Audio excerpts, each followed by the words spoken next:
بسم اللہ الرحمن الرحیم۔ شادی کی رات میں سجی سنوری دلہن بنی بیٹھی تھی کہ اچانک لائٹ چلی گئی۔ مجھے اچانک بھابھی کی بات یاد آ گئی جس نے کہا تھا کہ کسی بھی قیمت پر پسینہ نہیں آنے دینا ورنہ تمہارا اتنا مہنگا میک اپ اتر جائے گا اور تمہارا شوہر تمہاری کالی صورت دیکھ کر ڈر جائے گا۔ میں گھبرا گئی کیونکہ میں نے فلٹر لگی تصویر لڑکے کو دکھا دکھا کر ہی تو اپنے جال میں پھنسایا تھا۔ یوں میں جلدی سے باتھ روم میں گھس گئی تاکہ لائٹ آنے کے فوراً بعد میک اپ ٹھیک کر کے ہی نکلوں۔ یوں کچھ دیر بعد لائٹ آ گئی اور جیسے ہی میں باہر نکلی تو شوہر پر نظر پڑتے ہی میری تو جان نکل گئی، کیونکہ وہ تو آج میری شادی ہونے جا رہی تھی، وہ بھی بڑی منتوں مرادوں کے بعد۔ میری عمر 32 سے اوپر کی ہو گئی تھی، لیکن میرے لیے آنے والے رشتے میری گہری سانولی رنگت کو دیکھ کر واپس چلے جاتے۔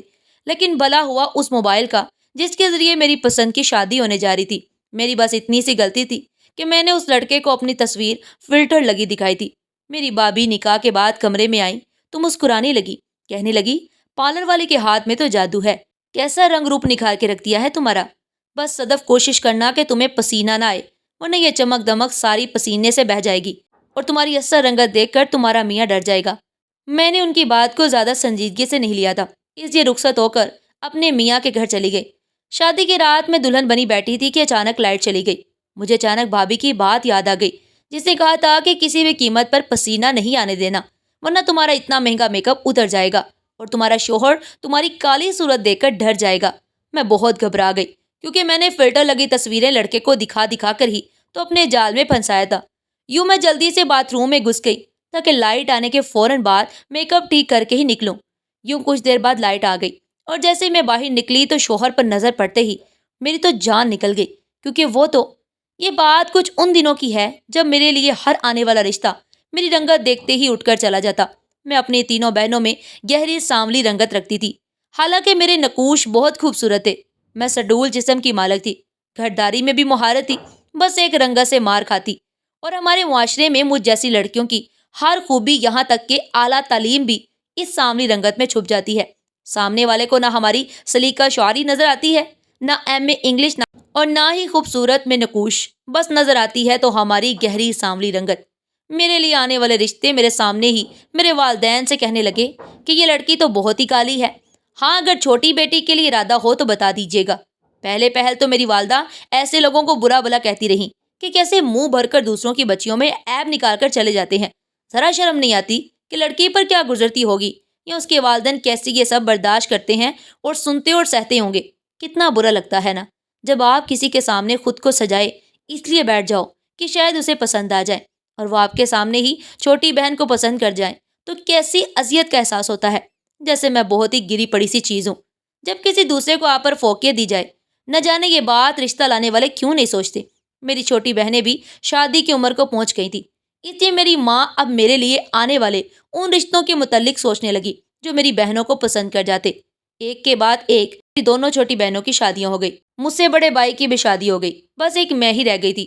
ہر دفعہ میں خود کو شیشے میں دیکھتی کہ ایک سانولی رنگت کو ہٹا کر تو مجھ میں کوئی اور برائی نہیں ہے، لوگوں کو میرے چہرے پر صرف کالی رنگت ہی کیوں نظر آتی ہے۔ پہلے تو میں رنگ گورا کرنے کی کئی کریمیں بھی لگانے لگی، لیکن کچھ خاص فرق نہیں پڑا۔ پھر میں نے پیسے جمع کر کے اچھے مہنگے پارلر سے وائٹننگ فیشل بھی کروایا، لیکن مجھ پر ہر بار ناکام ہی گزرا۔ اب میری عمر بڑھنے لگی تو رشتوں کا معیار بھی بدلنے لگا۔ پہلے مجھ میں لوگوں کو صرف ایک عیب ہی نظر آتا اور وہ تھی میری سانولی رنگت، لیکن میرے عیبوں میں اضافہ ہونے لگا۔ میرا دوسرا عیب میری بڑھتی عمر تھی، جس میں میرا کوئی قصور نہیں تھا، کیونکہ اگر میرا رشتہ وقت پر ہو جاتا اور لوگ میری رنگت کی بجائے میری دوسری خوبیاں دیکھتے تو میری شادی بھی ہو چکی ہوتی۔ میرے لیے اب طلاق یافتہ رشتے آنے لگے، یا پھر ان حضرات کے جن کی بیویاں مر چکی تھی اور ان کے ایک دو بچے ہوتے، اور میری قسمت کے میں انہیں بھی پسند نہ آ سکی۔ اب تو مجھے خود سے نفرت سی ہونے لگی تھی۔ میں خود کو آئینے میں دیکھتی تو جی چاہتا اپنا چہرہ نوچ لوں، جو آج تک کسی کو پسند ہی نہیں آ سکا۔ میں اب بہت اداس اور غمگین رہنے لگی، میرے مزاج میں چڑچڑا پن آنے لگا تھا۔ جب میری چھوٹی بہنیں میکے اپنے شوہر اور اپنے ایک دو بچوں کے ساتھ آتی تو میں اپنے کمرے میں چند ہو جاتی، ان کے شوہروں کے سامنے بھی نہیں جاتی تھی کہ مجھے دیکھ کر کہیں وہ میرا مذاق ہی نہ اڑانے لگے کہ ہماری ماں اس کالی کو ہمارے لیے پسند کرنے آئی تھی۔ میں بہت منفی سوچنے لگی تھی۔ دوسری جانب میری والدہ میرے رشتے نہ ہونے کی وجہ سے اب بیمار رہنے لگی تھی، ان کے وظیفے بڑھنے لگے تھے۔ مجھ سے کہتی کہ صدف یہ 21 دن کا وظیفہ ہے، ایک دن کا ناغہ مت کرنا، میں نے سنا ہے جس نے بھی پڑھا ہے 21 دن میں اس کا رشتہ طے ہو جاتا ہے۔ میں چپ چاپ وہ وظیفہ شروع کر دیتی، لیکن 21 سے 22 دن بھی گزر جاتے اور اس کے بعد بھی بہت سارے دن اور مہینے گزر جاتے۔ میری قسمت کا ستارہ بھی شاید میری رنگت دیکھ کر ہی مانند پڑ گیا۔ میں جس اذیت سے دوچار تھی وہ میں ہی جانتی تھی، یا میرا رب۔ وظیفہ کر کر کے میں بھی تنگ آ گئی تھی۔ اللہ کے سامنے میں گر گرانے لگی، لیکن میری آزمائش شاید ابھی باقی تھی۔ پھر مجھے میری کالج کی سہیلی ملنے آئی جس کی رنگت میری رنگت جیسی تھی، بلکہ اس کے تو نئے نقش بھی میرے جیسے ہی تھے۔ وہ اپنی شادی کا انویٹیشن دینے آئی۔ میں بجھ کر رہ گئی۔ میری ایک یہی تو دوست بچی تھی جو میری جیسی ہی کنواری تھی، باقی تو ساری رخصت ہو کر جا چکی تھی۔ اب بس میں ہی رہ گئی تھی۔ مجھے حیرت کا جھٹکا تب لگا جب موبائل پر اس کے ہونے والے شوہر کی تصویر میں نے دیکھی۔ وہ اچھا خاصا حسین نوجوان تھا۔ مجھے تو اپنی دوست کی سانولی رنگت پر بھی رشک آنے لگا، اور اس کی کیا قسمت چمکی تھی۔ وہ مجھ سے کہنے لگی کہ صدف، میری شہاب سے فیس بک پر دوستی ہوئی تھی، پھر دوستی محبت میں بدل گئی، اور ایسی محبت ہوئی کہ وہ رشتہ لے کر میرے گھر پہنچ گیا۔ میں نے اپنی دوست کو تعجب سے دیکھا، پھر پوچھا کہ تم نے شہاب بھائی کو اپنی تصویر دکھائی تھی؟ وہ کہنے لگی ہاں۔ مجھے یہ بات بھی ہضم نہیں ہوئی۔ میں نے سوچا پھر تو واقعی محبت اندھی ہوتی ہے، جو اس کی تصویر دیکھ کر بھی وہ شخص محبت کر بیٹھا۔ کاش کہ ایسا کوئی عقل کا اندھا مجھے بھی مل جائے۔ وہ کہنے لگی پہلی دفعہ اس نے اپنی تصویر فلٹر میں کھینچ کر بھیجی تھی، پھر آہستہ آہستہ جب محبت پروان چڑھ گئی تو پھر میری رنگت سے بھی اسے کوئی شکایت نہیں رہی۔ یہ سن کر مجھے شادی کے لیے یہی ایک راستہ سمجھ میں آنے لگا۔ اب اگر مجھ سے بھی کسی کو محبت ہو جائے اور وہ میرا رشتہ بھیج دے تو میرا بھی گھر بس جائے۔ میں نے اپنے موبائل فون پر فیس بک پر بہت سے حسین اور ہینڈسم لڑکوں کی تصویر دیکھ کر جو مجھے ان میں سے اچھا لگا اسے میسج کرنے لگی۔ پہلے تو مجھے اس کی تصویروں پر لائک کرنے لگی، اس پر تعریف بڑے کمنٹ کرنے لگی۔ پھر میں فرینڈ ریکویسٹ بھی خود بھیجی، جو فوراً سے قبول کر لی گئی۔ میں خوش ہو گئی۔ میں نے اپنی فیس بک پر ایک خوبصورت اداکارہ کی تصویر لگائی تھی۔ میری اس لڑکے سے دوستی ہو گئی۔ ہم میسیجز پر بات کرنے لگے۔ یہ سن کر وہ بھی کنوارا ہے اور عمر میں مجھ سے بس 1 سال ہی بڑا ہے۔ میں تصور میں اسے اپنا شوہر سوچ کر خوش ہو جاتی۔ پھر وہ بھی میرے ہی شہر میں رہتا تھا۔ 1 مہینہ ہم آپس میں بات کرتے رہے۔ اس لڑکے کا نام الیاس تھا، نام بھی اچھا تھا۔ اسی سے مجھے پتا چلا کہ یہ تصویر اس کی ہے۔ 1 مہینے بعد ہم ایک دوسرے سے محبت کا اظہار بھی کر چکے تھے۔ پہلی دفعہ الیاس نے مجھ سے میری تصویر مانگی۔ میں نے انکار کر دیا کہ میں ایسی لڑکی نہیں ہوں، بہت شریف لڑکی ہوں۔ اگر میری تصویر آؤٹ ہو گئی تو یہ بہت بڑی بات ہو جائے گی۔ اس لڑکے نے کہا میں اسے اچھی لگنے لگی ہوں اور وہ میرے بارے میں سنجیدگی سے سوچنے لگا ہے، اس لیے مجھے دیکھنا چاہتا ہے۔ مجھے اپنی دوست کی بات یاد آنے لگی۔ میں نے سوچا کہ میں نقش تو میرے بہت پیارے ہیں، کیا ہر جگہ میں فلٹر سے اپنی رنگت گوری کر کے اپنی تصویر بھیج دوں؟ میں نے ایسا ہی کیا۔ میں نے وہ تصویر اپنی اس لڑکے کو بھیج دی۔ جیسے ہی اس نے میری تصویر دیکھی، میں نے اپنی تصویر دونوں جانب سے ڈیلیٹ کر دی۔ وہ مجھ سے کہنے لگا کہ صدف تم بہت خوبصورت ہو۔ اس کی اس لفظ نے میرے اندر کی محرومی کو مٹا دیا تھا۔ کئی سال سے میں صرف اپنے اوپر نکتہ چینی سنتی آ رہی تھی۔ پہلی دفعہ جب اس نے میرے حسن کی تعریف کی تو مجھے لگا میں ہواؤں میں پرواز کر رہی ہوں۔ کہنے لگا تمہارے نقوش کسی کتابی چہرے جیسے ہیں۔ ان لفظوں نے مجھے شرمانے پر مجبور کیا۔ پہلی دفعہ میری رنگت کے علاوہ بھی کسی نے میرے چہرے پر کچھ اچھا دیکھنے کی کوشش کی تھی۔ پھر یہ سلسلہ چل پڑا۔ وہ میری اکثر تعریف کرنے لگا۔ پھر مجھے اسی سے پتا چلا کہ وہ آن لائن بزنس کرتا ہے، سافٹ ویئر انجینئر ہے۔ میں بھی اسے اپنی تعلیم بتا چکی تھی، یہ بھی کہ میں امور خانہ داری میں بھی مہارت رکھتی ہوں۔ بہرحال ہمارے خیالات اور مزاج بہت ملتے تھے۔ 4 سے 5 مہینے لگے تھے کہ الیاس میرے لیے رشتہ بھیجنے پر اصرار کرنے لگا۔ اب میں یہ سوچ رہی تھی کہ گھر پر کس سے بات کروں۔ مجھے پہلا خیال بھابھی کا ہی آیا۔ میں نے انہیں اپنا رازداں بنا لیا تاکہ کب میرا رشتہ آئے تو بھابھی بھی بات کو سنبھال لے۔ پھر ایسا ہی ہوا تھا۔ میرا رشتہ دیکھنے جس دن الیاس کے گھر والوں نے آنا تھا، میں خوب تیار ہوئی تھی۔ بھابھی نے میری والدہ سے یہی کہا تھا کہ الیاس کا رشتہ ان کے کسی جاننے والے کے ریفرنس سے آیا ہے۔ وہ لوگ مجھے دیکھ کر بہت خوش ہوئے تھے، پھر اپنی رضامندی بھی دے گئے۔ امی بھی خوش ہو گئیں کہ یہ پہلا رشتہ تھا جو مجھے پسند کر کے گیا ہے۔ امی جب الیاس کو دیکھ کر آئیں تو کچھ چپ چپ سے تھی۔ میں بھابھی سے پوچھا کہ انہیں الیاس کیسا لگا۔ کہنے لگی دیکھنے میں تو ہینڈسم ہے۔ اب تم نے محبت کی ہے تو ظاہر ہے سوچ سمجھ کر کی ہوگی۔ تم فکر مت کرو اور مٹھائی کھاؤ۔ 1 مہینے بعد میری شادی بھی ہو گئی۔ جب میں لائٹ نہ ہونے کی وجہ واش روم میں چلی گئی، پھر جب لائٹ آتے ہی اپنا میک اپ ٹھیک کر کے باہر آئی تو الیاس بیڈ پر ہی بیٹھا ہوا تھا۔ وہ دیکھنے میں بالکل ویسا ہی تھا، تصویر جیسا۔ میں شرمائی شرمائی بیڈ پر آ کر بیٹھ گئی۔ کچھ لمحے ہم دونوں کے بیچ خاموش گزرے۔ پھر الیاس نے کہا میں اپنی تصویر سے بھی زیادہ خوبصورت ہوں۔ میرا ہاتھ پکڑ کر مجھے منہ دکھائی کہ انگوٹھی پہنائی۔ میں بہت خوش تھی، بس اندر سے کہیں یہ ڈر تھا کہ میرا میک اپ دھلنے کے بعد کہیں الیاس کی محبت ختم نہ ہو جائے۔ لیکن اس کی اگلی بات نے میرے ہوش اڑائے تھے۔ کہنے لگا تم منہ دھو کر عام لباس پہن لو، اس گرمی میں اتنے بھاری بھرکم لباس میں تم پریشان ہو رہی ہوگی۔ اب میں یہ سوچ رہی تھی کہ کیسے اسے بتاؤں کہ میری رنگت کالی ہے، حالانکہ میں 1 مہینے سے خود کو اسی بات کے لیے ذہنی طور پر تیار کر رہی تھی کہ لیاز سے سچ کہہ دوں، لیکن آج تو لگ رہا تھا کہ میرے منہ میں زبان ہی نہیں ہو۔ میں سوچا منہ دھو کر ہی اس کے سامنے آ جاتی ہوں، اگر وہ غصہ ہوا تو رو دھو کر اپنی محبت کا یقین دلا دوں گی، آخر محبت تو وہ مجھ سے کرتا ہے۔ جب محبت ہو جائے تو پھر انسان ایسی باتوں کو سامنے نہیں رکھتا۔ میں اٹھ کر واش روم میں چلی گئی۔ مجھے دوسری حیرت کا جھٹکا اس وقت لگا جب میں عام لباس اور دھلے ہوئے منہ کے ساتھ اس کے سامنے بیٹھی تھی۔ وہ نہ حیران تھا اور نہ ہی اس کے چہرے پر کوئی ناگواری تھی، حالانکہ وہ گوری رنگت کا مالک تھا، لیکن مجھے یہ دیکھ رہا تھا جیسے میں اب بھی دلہن بنی تمام طرز بائش کے ساتھ اس کے ساتھ بیٹھی ہوں۔ کہنے لگا، تم مجھے پہلے بھی بہت پیاری لگی تھی، فلٹر میں تمہاری تصویر دیکھتے ہی تمہارا دیوانہ ہو گیا تھا، لیکن تمہارے خوبصورت نقوش پر گوری رنگت جچ نہیں رہی تھی۔ میں نے تصور میں جب تمہاری گندمی رنگت سوچی تم اور بھی پیاری لگنے لگی۔ سادگی میں تم اس سے بھی کئی زیادہ حسین و صدف جتنی تصویر میں تھی۔ تمہارے نقوش پر تمہارا یہی رنگ جچتا ہے۔ الیاس کی بات سن کر میری آنکھوں میں آنسو آئے۔ کیا واقعی میں اسے ایسے ہی اچھی لگتی ہوں؟ کمرے کے دروازے پر دستک ہوئی اور اس دستک نے میری زندگی اندھیر کر دی۔ الیاس نے جب کھڑے ہونے کے لیے بیڈ کے سائڈ پر رکھا اسٹینڈ اپنے قریب کیا اور اس کے سہارے سے وہ کھڑا ہوا تو یہ دیکھ کر میرے تو ہوش ہی اڑ گئے۔ وہ ایک ٹانگ سے مزور تھا۔ وہ لوہے کی اسٹک کے سہارے کمرے کا دروازہ کھولنے جا رہا تھا اور مجھے لگا کہ اس کمرے کی سجی سجائی چھت میرے سر پر آن گری۔ اتنا بڑا جھوٹ، اتنا بڑا دھوکا کہ میرا تو دل بجھ کر رہ گیا۔ مجھے اپنی قسمت پر رونا آنے لگا۔ گھٹنے سے نیچے کی ٹانگ بالکل غائب تھی۔ یہ دیکھ کر میرے دل میں ہول سے اٹھنے لگے، آنسو میری آنکھوں سے جاری ہونے لگے۔ دل چاہا کہ اپنی قسمت پر دھاڑے مار مار کر زاروں قطار ہوں۔ ایسے شوہر سے بہتر تھا کہ میں شادی ہی نہ کرتی، عمر بھر میکے کی دہلیز پر ہی گزار دیتی۔ کمرے کے باہر میری نند تھی، اس کے ہاتھ میں دودھ کا گلاس تھا، وہ سائڈ ٹیبل پر رکھ کر چلی گئی۔ کمرے کا دروازہ بند ہوتے ہی میرا دل بھی بند ہو گیا، جیسے دل کو کسی نے مٹھی میں دبوچ لیا ہو۔ اب مجھے امی کی چپ ہونے کی وجہ سمجھ آ رہی تھی۔ بھابھی کا کیا تھا، وہ چاہتی یہی تھی کہ میرا بوجھ بھی بائی کے سر سے اترے اور وہ اکیلی گھر میں راج کرتی۔ امی تو پہلے ہی میرے لیے پریشان اور بیمار رہتی تھی، چاہ کر بھی میرے آنسو ضبط سے باہر تھے۔ میں سسکیوں سے زاروں قطار ہونے لگی تھی۔ الیاس میرے سامنے آ کر بیٹھ گئے، کچھ دیر مجھے روتا ہوئے دیکھتے رہے۔ کہنے لگے، تمہاری والدہ اور بھابھی نے تمہیں کچھ نہیں بتایا؟ میں نے تمہیں ہر بات سے آگاہ کر دیا تھا، شاید میرے رونے کی وجہ جان گئے تھے۔ میں نے شکوہ کی نظروں سے انہیں دیکھا، پھر بولی، یہ بات آپ نے مجھے پہلے کیوں نہیں بتائی؟ میری بات پر وہ کہنے لگے کہ ہمارا رشتہ ظاہری کا نہیں تھا صدف، ہم نے ایک دوسرے کو دیکھنے سے پہلے ہی پسند کیا تھا۔ ایک دوسرے کے بارے میں تو بات بعد میں ہوئی تھی، پہلے ہم اپنی محبت کا اظہار کر چکے تھے۔ تمہیں میری عادت اور مزاج پسند تھا۔ اب میں کیا کہتی کہ میں نے 100 لڑکوں کی تصویروں کو دیکھ کر اسے پسند کیا تھا، نہ جانے کیوں، لیکن جیسے ہی الیاس نے میرا ہاتھ تھاما، میں نے جھٹکے سے اس کا ہاتھ پیچھے کر دیا اور اٹھ کر سامنے صوفے پر لیٹ گئی۔ کچھ پل تو وہ مجھے حیرت سے دیکھتے رہے اور خاموشی سے لیٹ گئے۔ میری شادی کو 20 دن بیت چکے تھے، لیکن میں الیاس سے بات نہیں کرتی تھی۔ میرے ساتھ دھوکا کیا گیا تھا۔ میری ساس میری سلیقہ مندی سے بہت خوش تھی۔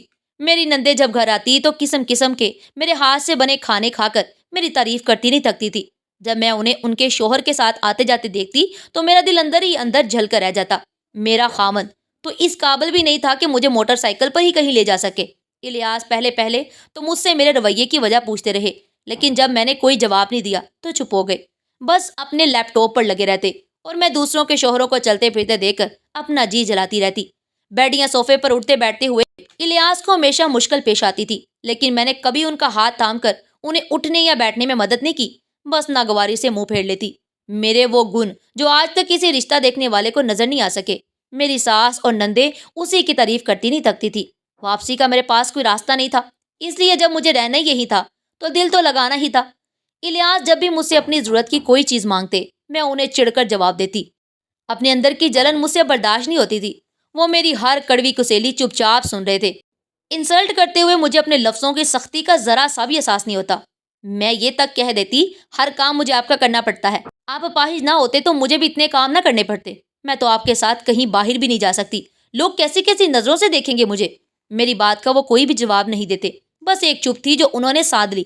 بس اتنا کہا کہ تم میرے کام مت کیا کرو، حالانکہ میں ان کے کام زیادہ کرتی بھی نہیں تھی۔ زیادہ تر وہ گھر پر ہی رہتے تھے، کیونکہ ان کا سارا کام ہی لیپ ٹاپ پر تھا، رہتے بھی کمرے میں ہی تھے، بس کچھ دیر اپنی والدہ کے پاس بیٹھ جاتے، باتیں کرتے تھے۔ الیاس اپنے والدین کی اکلوتے بیٹے تھے، باقی 2 بہنیں تھیں۔ ایک دفعہ مجھ سے کہنے لگے کہ وہ کام سے باہر جا رہے ہیں، اگر میں میکے جانا چاہوں تو وہ مجھے چھوڑ دیں گے۔ یہ بات سن کر میں مذاق اڑانے کے انداز سے ہنسنے لگی کہ آپ اس قابل ہیں کہ مجھے کہیں لے کے جا سکیں۔ یہ سن کر ان کا چہرہ بھس گیا تھا۔ کہنے لگے کہ انہیں گاڑی چلانی آتی ہے۔ یہ بات میرے لیے حیران کن تھی۔ کوئی بھی شخص ایک ٹانگ کے بنا کیسے گاڑی چلا سکتا ہے؟ پھر میں نے سوچا کہ یقیناً گاڑی آٹومیٹک ہوگی۔ کچھ مجھے یہ بھی تجسس سا ہوا کہ دیکھوں تو گاڑی کیسے چلاتے ہیں۔ میں ان کے ساتھ چلی گئی۔ گاڑی مینول تھی اور ایک پاؤں سے ہی وہ بڑی مہارت سے گاڑی کو کنٹرول کیے چلا رہے تھے۔ کچھ اپنی آسانی کے لیے ایک اسٹک بھی رکھی ہوئی تھی۔ لال سگنل پر گاڑی کھڑی ہوئی تو آس پاس سے گزرنے والی گاڑیوں میں بیٹھی لڑکیاں ہم دونوں کو حیرت سے دیکھنے لگیں۔ پھر ہنسنے لگی۔ ایک کہنے لگی کیسا حسین نوجوان ہے، اور بیوی دیکھو بالکل کالی۔ مجھے تو ترس آ رہا ہے بیچارے پر۔ اس کی بات ہم دونوں نے ہی سنی تھی۔ یہ سن کر میرا خون کھول کر رہ گیا کہ اگر پتہ چلے اس خوبصورت کی تو ٹانگ ہی نہیں ہے تو پھر دیکھوں میں کہ کس پر ترس آئے گا۔ نئے سرے سے میرے زخم تازہ ہوئے تھے۔ میرا چہرہ دیکھ کر الیاس سمجھ گئے کہ مجھے اس لڑکی کی بات بری لگی ہے، اس لیے کہنے لگے کہ تم لوگوں کی باتوں کی پرواہ مت کرو۔ یہ اگر میری نظر سے دیکھیں تو انہیں پتہ چلے کہ تم کتنی خوبصورت ہو۔ مجھے اس لڑکی کی بات اتنی بری نہیں لگی جتنی اس الیاس کے منہ سے اپنی تعریف۔ میں نے غصے سے کہا کہ ایسی باتیں مجھ سے مت کیا کریں۔ ایسی باتوں کے جال میں پھنس کر میں پچھتا رہی ہوں۔ آسان نہیں ہوتا ایک اپاہج کے ساتھ زندگی گزارنا، میں نے تلخ لہجے میں کہا اور اپنے گھر کے باہر اترنے لگی۔ تو الیاس نے کہا صدف، تم اگر میرے ساتھ خوش نہیں ہو تو جو چاہے فیصلہ کر سکتی ہو، تم ہر فیصلے کے لیے آزاد ہو۔ میں نے طنزیہ مسکراہٹ سے جواب دیا، میرے پاس واپسی کا راستہ اگر اتنا آسان ہوتا تو میں آپ کی حقیقت جان کر ہی واپس لوٹ جاتی۔ یہ کہہ کر میں گاڑی سے نیچے اتری اور بڑی زور سے دروازہ بند کیا۔ گھر آئی تو وہی بھائی بھابھی کے جھگڑے۔ بھائی کی تنخواہ کم تھی، بات پر بھابھی ہر وقت لڑتی رہتی۔ اگلے روز مجھ سے میری وہی دوست ملنے آ گئی، چہرے پر اداسی چھائی ہوئی تھی۔ میں نے اسے وجہ پوچھی تو کہنے لگی میرا شوہر مجھے میری رنگت کے تانے دیتا رہتا ہے، کہتا تم نے مجھے دھوکہ دے کر شادی کی ہے اور اب مجھے میکے بھیج دیا کہ طلاق دے دوں گا۔ حالانکہ اس کے چھوٹے سے گھر اور کم تنخواہ پر بھی وہ خوشی سے گزارا کر رہی تھی۔ 2 دن بعد میں واپس سسرال چلی گئی۔ بھائی ہی مجھے چھوڑنے آئے تھے۔ دروازہ ایک نوکر نے کھولا تھا۔ بھائی مجھے باہر سے چھوڑ کر ہی جا چکے تھے۔ میں اندر داخل ہوئی تو میری ساس اور نندے بلند لہجے میں میرے ہی بارے میں بات کر رہی تھی۔ الیاس سے کہہ رہی تھی کہ تم میں ایسی کون سی کمی تھی؟ الیاس جو اس کالی مہارانی کو سر پر چڑھا رکھا ہے، کتنی خوبصورت لڑکیاں تھیں جو تم سے شادی پر رضامند تھی۔ اچھا خاصا کماتے ہو، گاڑی ہے تمہارے پاس، کیا وہ ذرا بھی تمہارے پاس بیٹھی اچھی لگتی ہے؟ اس کی رنگت دیکھ کر میرا تو جی متلانے لگتا ہے۔ اپنی نند کے منہ سے بات سن کر میں حواس باختہ ہوئی۔ میرے سامنے تو بڑی تعریفیں کرتی نہیں تھکتی تھی اور پیچھے سے یہ سوچ رکھتی تھی۔ الیاس نے فوراً سے کہہ دیا، صدف میری بیوی ہے، وہ کتنی خوبصورت ہے یہ میں جانتا ہوں۔ جب میں اس کے ساتھ خوش ہوں تو کسی کو کوئی حق نہیں ہے کہ کچھ کہے، اور میرے سامنے تو آپ بنا لحاظ بولے جا رہی ہیں۔ اگر صدف کے سامنے کہا تو مجھ سے برا کوئی نہیں ہوگا۔ الیاس اب بھی میری ہی طرفداری کر رہے تھے۔ تمہاری وجہ سے اسے برداشت کر رہے ہیں، ورنہ جو وہ کرتی ہے 2000 کی نوکرانی بھی کر سکتی ہے۔ میری ساس بھی میرے لیے ایسے ہی خیالات رکھتی تھی۔ میں سن کر چکرا کر رہ گئی۔ میں سیدھا اپنے کمرے میں چلی گئی۔ مجھے اپنی غلطی کا بڑی شدت سے احساس ہونے لگا تھا۔ اگر مجھے اس گھر میں عزت مل رہی تھی تو میرا کوئی کمال نہیں تھا، وہ الیاس ہی تھے جو میری ڈھال بنے ہوئے تھے۔ جب الیاس کمرے میں آئے تو مجھے دیکھ کر حیران ہو گئے۔ کہنے لگے تم کب آئی؟ میں نے کہا صحیح وقت پر پہنچ گئی تھی۔ پھر میں ان کے قریب آ گئی، انہیں سہارا دیتے ہوئے بیڈ پر بٹھایا اور خود فرش پر ان کے پیروں کے پاس بیٹھ گئی۔